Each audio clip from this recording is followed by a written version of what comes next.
So let's start there with Senator Schumer. Do you think he did what he had to do? Did he do the responsible thing, or did he make a mistake?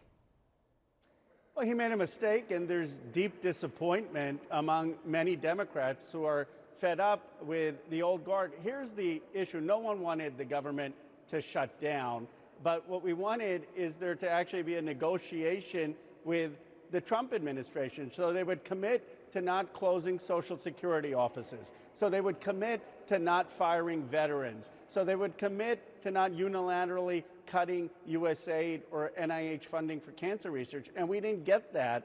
And that really is the frustration, that there was not any effort at a tough negotiation. But didn't that ship sail when Mike Johnson, Speaker Johnson, got his conference together and passed the bill with only Republican votes in the House? No, because, of course, we also had the Senate. And I think Senator Schumer, many of us in the House, wanted him to say that here are some of the concessions we want. I mean, we don't have to get all of the concessions. We understand that we're in the minority in the House and the Senate. But they wanted to force Trump to be in the negotiating table because a lot of the actions that the Trump administration are taking are unconstitutional. Now, no one wanted a shutdown. And I understand Senator Schumer's point that it could have been worse if there was a drawn-out shutdown, and that would have hurt a lot of people. But what we wanted is to have some toughness, to have negotiation and some concessions, and we feel we didn't get that opportunity. Do you think that Senator Schumer should be replaced as the leader of Senate Democrats?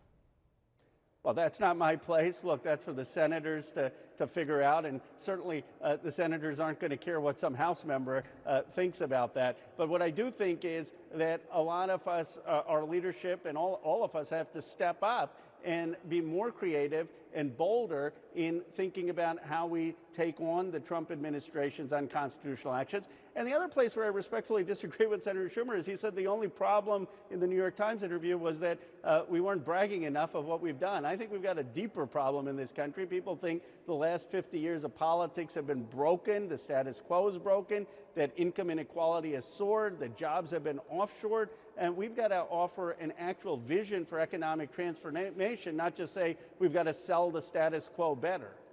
You know, it's interesting you put it that way, sir, because recently Steve Bannon appeared on a podcast with the governor of your home state of California, Gavin Newsom, and had some kind words for you as an economic populist. What was your reaction when you heard that? Are you happy to have praise from Steve Bannon? Well, I appreciated his point that we should be taxing the wealthy more, that we need to call out the corporatism that led to the offshoring of jobs, that led to wages being depressed, that led to the hollowing out of industry. We lost steel in this country, aluminum, shipbuilding, pharmaceutical manufacturing. Now, I have a very different vision than Trump advanced on how we rebuild advanced manufacturing, how we renew America's economy. But to the point that there's a hole in our ship and that we made a colossal mistake over 50 years in the deindustrialization of this country was correct. And I appreciated Steve Bannon saying that. Sir, who do you think is the leader right now of the Democratic Party?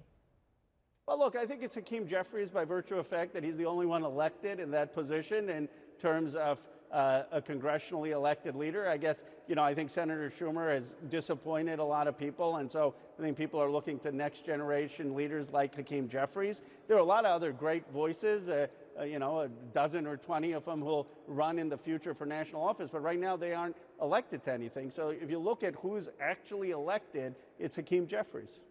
All right. I guess the challenge then is winning elections, right? Congressman Roque, go ahead. Go ahead.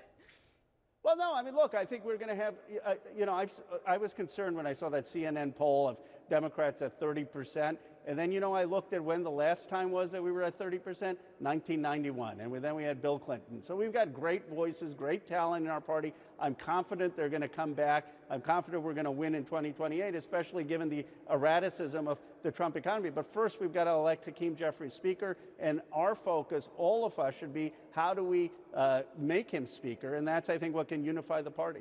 All right, Congressman Khanna, very grateful for your time. I hope you'll come back. I really want to spend some time talking to you about Silicon Valley and Elon Musk. We've got so much ground to cover. Thanks for today, though. I really appreciate it. Look forward to it. Thank you.